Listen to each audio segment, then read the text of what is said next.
Assalamualaikum warahmatullahi wabarakatuh.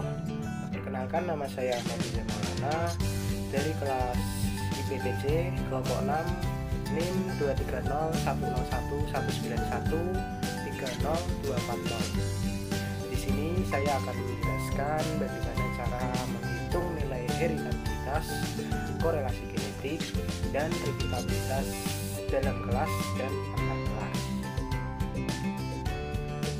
Yang pertama, mengapa sih pentingnya mempelajari nilai heritabilitas, korelasi genetik, dan replikabilitas? Yang pertama, manajemen pada usaha peternakan sapi potong itu pastinya nantinya akan memiliki kesulitan yang tinggi. Oleh karena itu, dibutuhkan evaluasi yang cermat dan teratur. Diperlukan untuk produktivitas ternak yang lebih maksimal. Kemudian lingkungan dan genetik juga merupakan faktor yang mempengaruhi pertumbuhan dari sapi itu sendiri.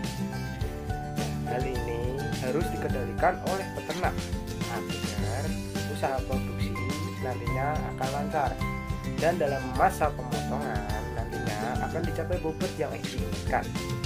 Kemudian pencatatan mutu genetik diperlukan oleh peternak juga.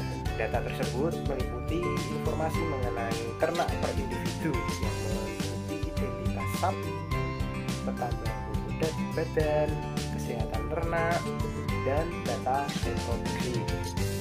Berdasarkan data tersebut dapat digunakan untuk program seleksi untuk meningkatkan kualitas manajemen usaha produksi peternakan.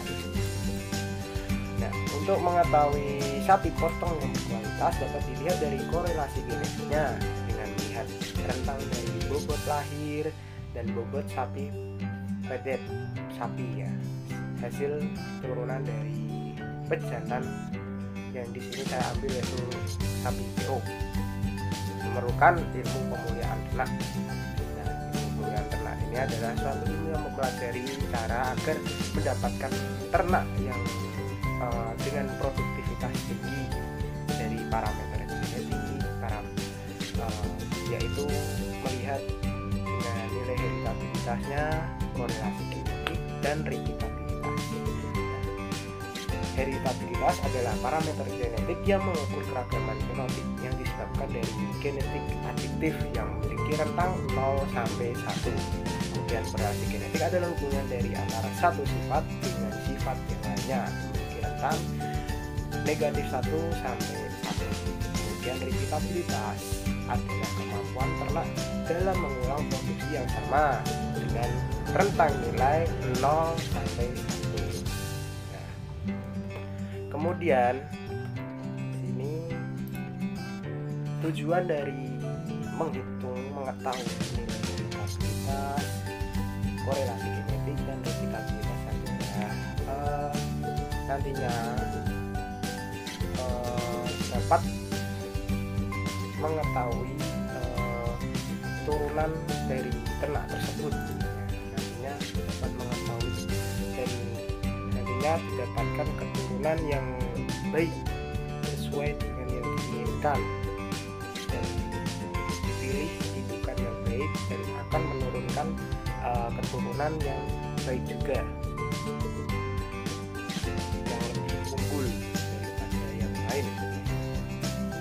dan juga dapat mengetahui tingkat produksi yang dapat dilakukan oleh sapi PO tersebut, turunan dari jantan.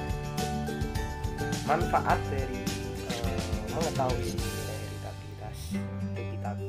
heritabilitas, korelasi genetik, dan replikabilitas ini yaitu nantinya dapat melakukan perbaikan mutu genetik sesuai dengan evaluasi bobot lahir dan bobot sapi potong menggunakan perhitungan nilai heritabilitas, nilai korelasi genetik, dan replikabilitas dengan cara seleksi perkawinan. Dengan demikian kita dapat mengetahui kekurangan dari kualitas sapi seperti dagingnya nantinya yang akan dipotong sesuai dengan bobot yang diinginkan nantinya. kemudian dapat melakukan perbaikan sehingga memperoleh keturunan sapi yang satu potong yang berkualitas.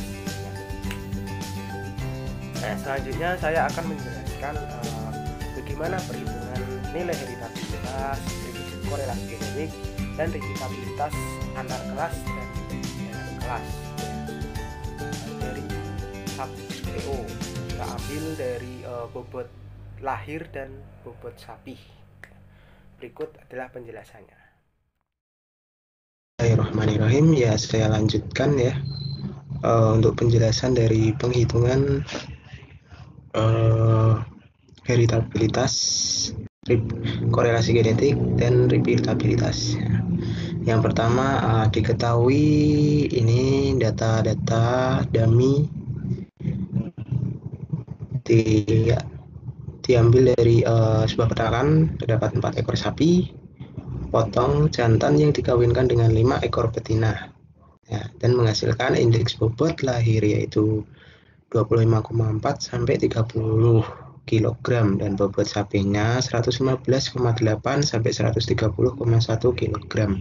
Berikut adalah tabelnya. Ini data-data dummy. Oke, selanjutnya yang pertama adalah pendugaan nilai heritabilitas dari bobot lahir sapi 1. Oke. Yang pertama itu nih data-datanya sebagai berikut.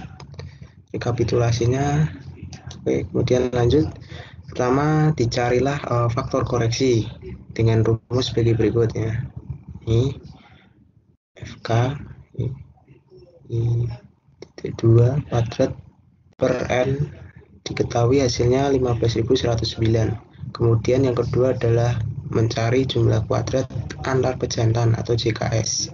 Berikut adalah rumusnya. Dan ketemulah hasilnya yaitu 9,2975. Selanjutnya adalah jumlah kuadrat antar anak dalam pejantan atau JKW. Ini JKW diketahui rumusnya sebagai berikut. Ini hasilnya yaitu 37,488.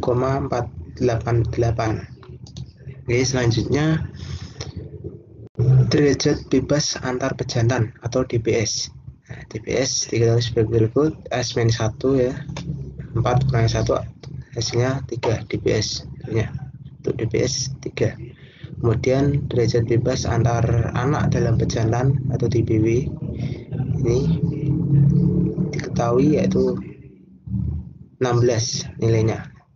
Kemudian kuadrat tengah antar pejantan atau KTS. Jadi rumusnya sebagai berikut JKS per DBS ya.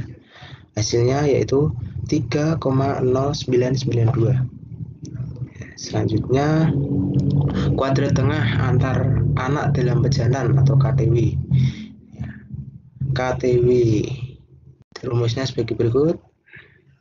JKW per DBW ya, sama dengan 2,343 ya, hasilnya. Kemudian kuadrat tengah harapan antar anak dalam pejantan atau KTHW harapan. Ini diketahui sebagai berikut.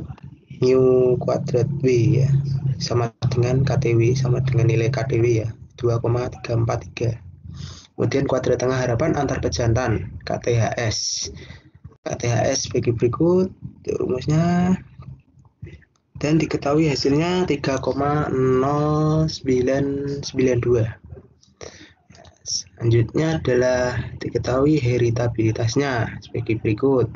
Ini rumusnya H kuadrat ya, heritabilitas. Nah, ketemulah hasilnya 0,2425. Selanjutnya adalah daftar sidik ragamnya ya. Nih diketahui tadi yang telah dihitung direkap dalam tabel. Koreksi jikanya. Selanjutnya adalah heritabilitas dari bobot sapi 2 ya. Bobot sapi 2. Berikut adalah tabelnya, rekapitulasi datanya. Lanjut ke penghitungan yang pertama, faktor koreksi. Sama seperti sebelumnya, rumusnya sebagai berikut. Dicari ya, hasilnya ketemu 304.798. Kemudian jumlah kuadrat antar pejantan JKS. JKS ini rumusnya sebagai berikut. Ya, jadi ini dikurangi dengan FK ya, hasilnya 116,01. Kemudian jumlah kuadrat antar anak dalam pejantan atau JKW. Dibagi berikut rumusnya. Ya, ini dikurangi dengan dari sigma I Y titik kuadrat per NI. Ya, hasilnya ketemu 375,04. Oke, selanjutnya mencari derajat bebas antar pejantan, ya, TBS. Sama seperti sebelumnya, S-1. 1 sama dengan 3. TBW juga sama, NS 4 NTT ya. Hasilnya 16. Kemudian mencari KDS juga sama jika seperti BS ya. Hasilnya 38,67. Kemudian mencari kuadrat tengah antar anak dalam pejantan atau KDW, JKW per DBW. Oke, hasilnya ketemu 23,44. Oke, selanjutnya adalah KTHW, kuadrat tengah harapan antar anak dalam pejantan. Ya, ini sebagai berikut. KTHW sama dengan KTW ya, 23,44. Ya, kemudian kuadrat tengah harapan antar pejantan KTHS. KTHS ini bagi berikut rumusnya ya, ketemu 38,67. Kemudian mencari heritabilitasnya H kuadrat. Ya, sebagai berikut, 4 mu kuadrat S per mu kuadrat S plus mu kuadrat W. Ya, sebagai berikut, angkanya tinggal dimasukkan saja. Kemudian hasilnya ketemu 0,46. Nah, ini berikut adalah daftar sitiragamnya. Rekapitulasi dari semua perhitungannya. Faktor koreksi sebagai berikut ya. Antar pejantan, jumlah kuadrat, kuadrat tengah, kuadrat harapan, kuadrat tengah harapan sebagai berikut. Oke, selanjutnya adalah ini pendugaan nilai korelasi genetik ya, korelasi genetik antara bobot lahir 1 dengan bobot sapi 1 ya, sapi 1. Kita ambil contohnya ya, berikut adalah rekapitulasinya tabel. Oke, ke faktor koreksi ya, rumusnya sebagai berikut. X.2 kali Y.2 per N titik. Itu tinggal dimasukkan angka-angkanya dari rekapitulasi tadi data korelasi genetik. Nah, ketemu hasilnya 66.736,33 ya. Kemudian jumlah hasil kali antar pejantan JHKS. Ya, JHKS berikut ini yaitu sebagai berikut rumusnya ya. 66.007 ya, ini langsung dikurangi tadi, hasilnya ketemu min 26,8145. hasilnya adalah min ya teman-teman. Ini JHKS. Kemudian lanjut C ke JHKW, jumlah hasil kali antar anak dalam pejantan sebagai berikut rumusnya. Dimasukkan saja data yang telah tadi dicari, ketemu, dimasukkan ke dalam rumus ini JHKW, ketemulah hasilnya 53,046. Kemudian mencari derajat bebas antar pejantan DBS sama S-1, nah, ketemunya 3. Kemudian DBW ketemu hasilnya 16. Kemudian HKRS, hasil kali rata-rata antar pejantan, rumusnya JHKS per DBS 6,8145 per 3. Ketemunya negatif 8,93817. Kemudian hasil kali rata-rata antar anak dalam pejantan atau HKRW. HKRW ini rumusnya sebagai berikut, JHKW per DBW ya. Nah, ketemulah hasilnya 3,315375. Kemudian hasil kali rata-rata harapan antar anak dalam pejantan atau HKRHW. HKRHW ini sama dengan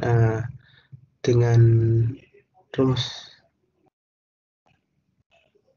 ANCOVA ya, COV. Makanya ini rumusnya COV sama dengan HKRW. Ini sama dengan HKRW ya, HKRHW 3,315375.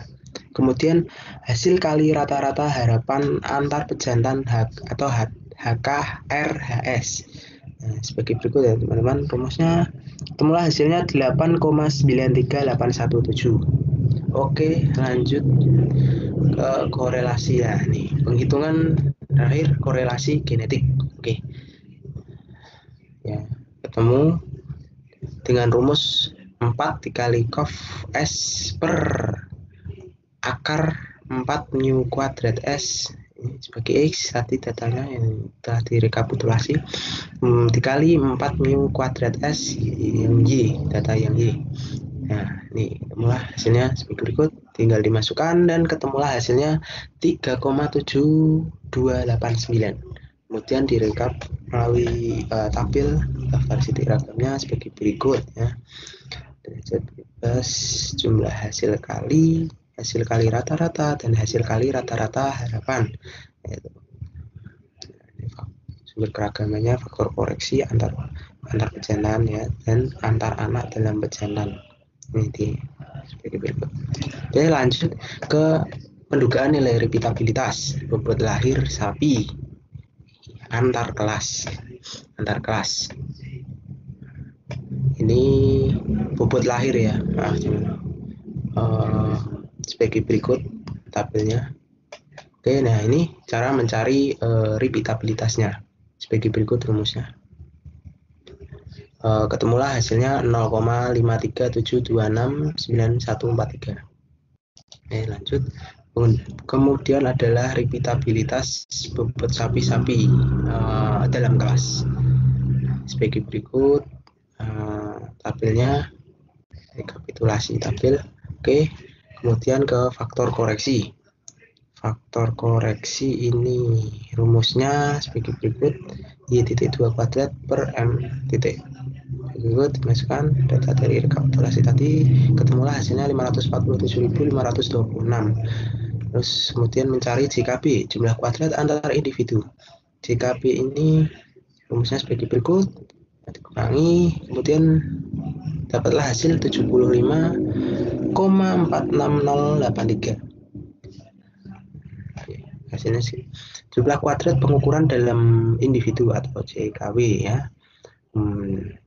Rumus sebagai berikut, kemudian dapatlah dikurangi ya. Kemudian lanjut ke derajat bebas antar individu, DBB N-1 11 ya. Kemudian lanjut ke kemudian derajat bebas pengukuran dalam individu atau DBW sebagai berikut ya teman-teman. Ketemulah hasilnya 24 ya DBW-nya. Kemudian KTB sebagai berikut rumusnya, ketemulah hasil 6,860076. Kemudian kuadrat tengah pengukuran dalam individu atau KTB sebagai berikut rumusnya, ketemulah hasil 32,36361. Kemudian KTHW mu kuadrat B. Ketemulah hasilnya sama dengan KTB ya, hasilnya 32,36361. Kemudian KTHB sebagai berikut rumusnya, kemudian hasilnya 6,86076. Oke, lanjut ke mencari repeatabilitasnya. Ya, ini rumusnya itu sebagai berikut, mu kuadrat B per mu kuadrat B plus mu kuadrat B. Oke, data beda. Nah, ini tinggal dimasukkan saja ya tadi yang telah mencari mu-nya. Masukkan, dan ketemulah hasilnya min negatif 0,35626. Oke, kemudian ini tabel angkanya dapat diketahui sebagai berikut. Oke, nah kesimpulan dari semuanya itu nilai-nilai yang diperoleh dalam praktikum ini yaitu generalin ada 2 heritabilitas, 1 korelasi genetik dan 2 repeatabilitas, yaitu antar kelas dan dalam kelas. Oke. Nah, hasil perhitungan heritabilitas yang pertama itu menggunakan bobot lahir sapi 1 dan bobot sapi 2. Dan nilai heritabilitas bobot lahir sapi 1 yang diperoleh adalah 0,2425 atau 24,25%. Sedangkan nilai heritabilitas bobot sapi 2 diperoleh 0,46 atau 46%. Korelasi antara bobot lahir 1 dengan bobot sapi 1 sapi yakni negatif 0,3729. Kemudian nilai repeatabilitas antar kelas dari bobot lahir sapi didapatkan sebesar 0,537269143, bisa dibuatkan ke 0,537. Sedangkan nilai repeatabilitas dalam kelas dari bobot sapi-sapi didapatkan sebesar negatif 0,35626. Oke, sekian yang bisa saya jelaskan dari perhitungan dari nilai heritabilitas, korelasi genetik, dan repeatabilitas antar kelas maupun dalam kelas dari bobot lahir dan bobot sapi dari sapi potong, sapi PO, peranakan ongol. Semoga bermanfaat, dan ilmunya semoga dapat bermanfaat dan dapat menjelaskan secara jelas. Terima kasih. Sekian. Bila taufiq wal hidayah. Wassalamualaikum warahmatullahi wabarakatuh.